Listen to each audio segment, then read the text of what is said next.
Evolution is a term to define only one organism, and that's the self. The self is the universe, the self is the Alpha and Omega, God and infinity. And that's the only thing that evolves, because we are all part of the self. Nothing goes through an evolutionary process alone, or without direct benefit to the whole. So when you begin to think that there's this controlling elite, this controlling hand behind the curtains leading the planet to destruction, when you think the end is near, the apocalypse, Armageddon, and when you think we as a species are doomed, it is not they, it is you that brought this about. And for a very good reason. You are evolving. Stop blaming everybody and everything else. Quit panicking about global tyranny and natural disaster and pay attention. Because the world is telling you something. It's telling you exactly what is wrong with you and how to fix it.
The Earth is believed to have formed 4.6 billion years ago.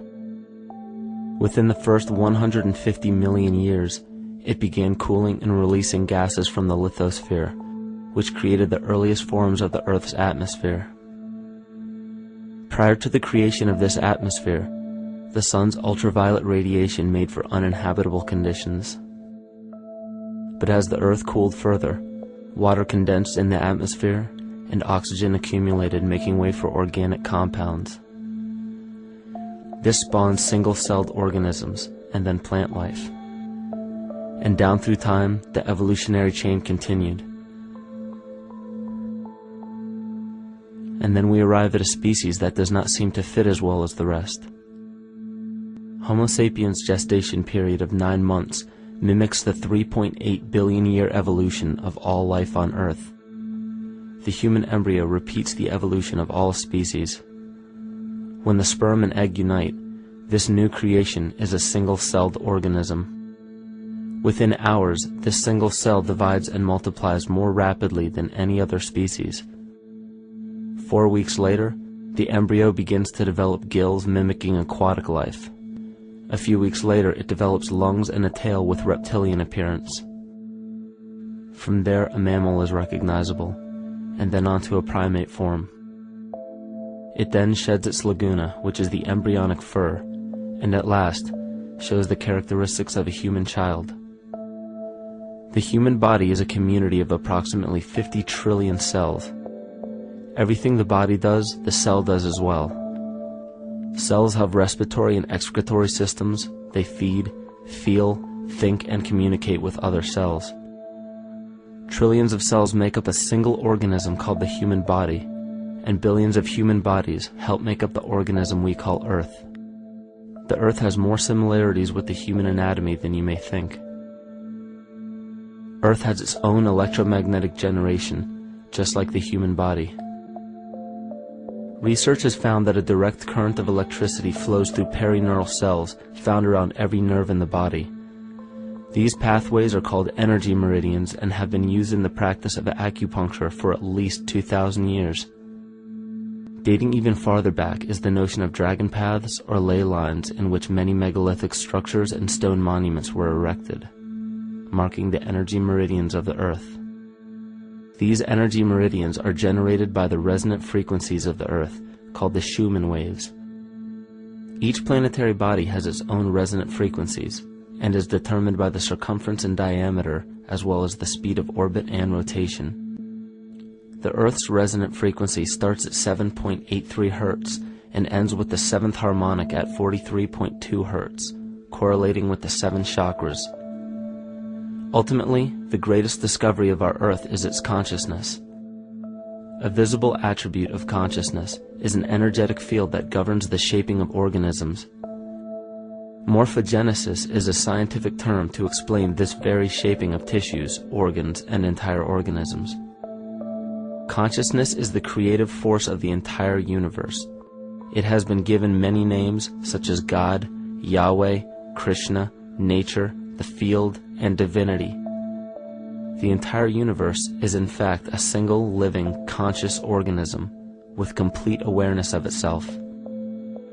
The reason why it may seem difficult to comprehend this is because our understanding is typically limited by our language.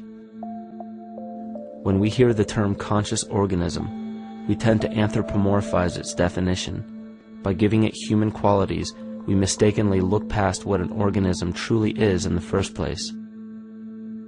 The definition of an organism is any living thing capable of response to stimuli, reproduction, growth and development, and maintenance of homeostasis as a stable whole.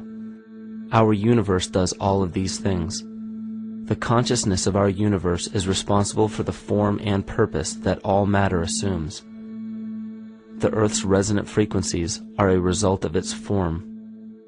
These frequencies are responsible for biological rhythms, such as menstrual and circadian cycles, as well as behavioral and emotional patterns. The frequencies are then picked up by the flora and fauna, which are biological instruments that respond to the wave patterns. The wave patterns resonate in the cranial structure of our head and converge in the center of our brain, which is where we find the pineal gland. The pineal gland is believed in many cultures to be the spiritual third eye responsible for intuition. Descartes called it the seat of the soul where mind and body meet. Each individual cell in our body receives an electromagnetic impulse from our central nervous system. They receive the very same impulse that was disseminated to every biological instrument from the earth. An explanation of our conscious universe has been attempted by religion, science, and philosophy.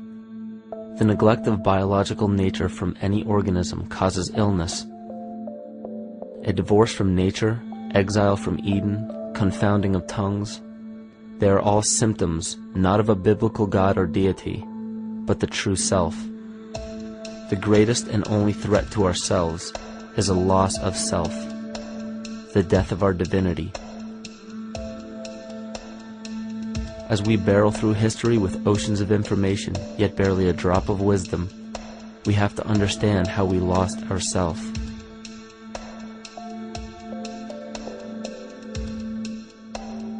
In sacred texts and ancient scriptures left by our ancestors, we find an incredible link between stories of creation, a great flood, the war of the gods, the Messiah dying for the sins of man, end-time prophecies, and similar characters. These correlations show up in myths from cultures that supposedly had no contact with one another due to distance in geography and time. The common thread we find that connects all of mythology has its roots in the stars. One of the most revealing accounts is the battle of the gods in heaven and the ensuing flood. In the Bible, Lucifer rivaled the Lord and was defeated and cast down to earth. In the creation myth of the Enuma Elish, we find a similar story of Tiamat being defeated by Marduk and cast down to the abyss of Apsu. In chaos, Tiamat, the mother of them both, Apsu and Tiamat's waters were mingled together, meaning that the chaotic waters of Tiamat were somehow mixed with the sweet waters of Apsu. Apsu was the Sumero-Akkadian god of the abyss beneath the earth.